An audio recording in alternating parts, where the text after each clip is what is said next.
Friends, उम्मीद करते हैं आप सब खैरियत से होंगे। और अगर आप मेरे चैनल में अभी आए हैं तो मेरे चैनल को सब्सक्राइब करें, लाइक करें। हमारे चैनल के अंदर जो है इंग्लिश को उर्दू में भी समझाया जाता है, ग्रामर को बिल्कुल साफ और वाज़े अंदाज में और इजी तरीके से कि आपको मुकम्मल तौर पर समझ में आ जाए। और हमारा एक ही रूल है, अगर कोई कमेंट्स में बता देता है तो उसे भी अलग से सेपरेटली उसे क्लास देकर उसे समझाने की कोशिश की जाती है। तो हमारा चैनल है इंग्लिश फॉर बिगिनर्स, यानी इंग्लिश बिगिनर्स यानी स्टार्ट शुरू से जीरो वालों के लिए। और हमारे चैनल का नाम है इंग्लिश मेन N3H यानी स्पेस लगाकर। तो आपकी मेहरबानी इसको चैनल को लाइक करें और सब्सक्राइब करें, अपने दोस्तों में शेयर करें। हमने पिछले टॉपिक्स में हमने बात की थी टेंसेस के बारे में, यानी ज़माने क्या होते हैं।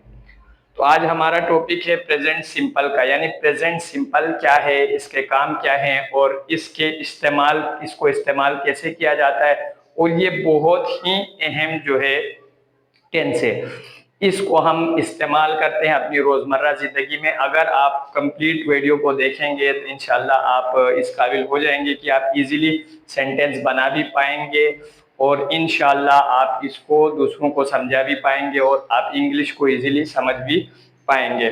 तो हम अपने लेक्चर की जानिब आते हैं। प्रेजेंट सिंपल यानी इनडिफिनिट, इसको इनडिफिनिट भी कहते हैं और प्रेजेंट सिंपल भी कहा जाता है। यानी प्रेजेंट का हमने बात किया था, हाल यानी मौजूदा जमाने की बात हो रही थी। अब यहाँ पे है is used to describe habits. ये जो है ये आदतें बयान करने के लिए इस्तेमाल होता है। जनरल ट्रूथ्स यानी अमूमी सच्चाइयां बयान करने के लिए।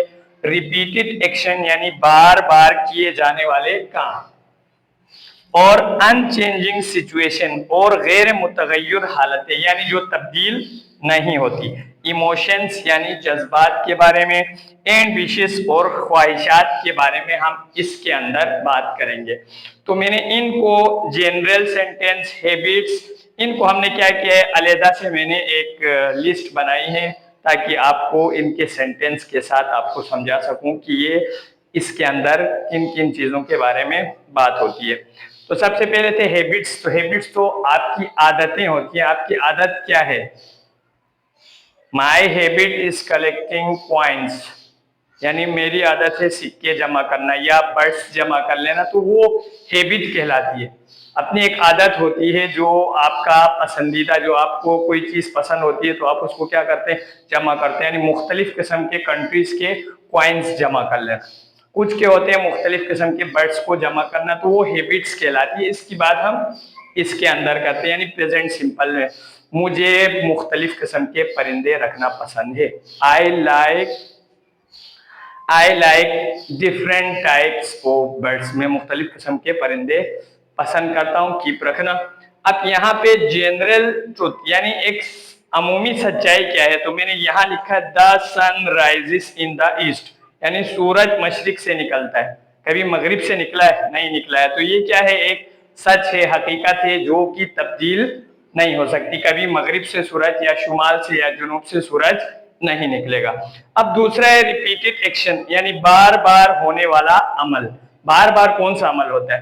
तो यहाँ पे लिखा ही visits his grand mother every Sunday, वो हर इतवार को अपनी दादी से मिलने जाता है। ये उसकी रिपीटेड आदत है, जो बंदा है हर संडे को क्या करता है, अपनी दादी से मिलने जाता है। अब हमारी रिपीटेड में हम ये भी बोल सकते हैं, हम रोजाना अपने बच्चों को इंग्लिश का लेक्चर देते हैं, या मैं रोजाना स्कूल जाता हूँ, मैं रोजाना मार्केट जाता हूँ, मैं रोजाना मदरसा जाता हूँ। यानी ये कहलाती है बार बार होने वाले अमल।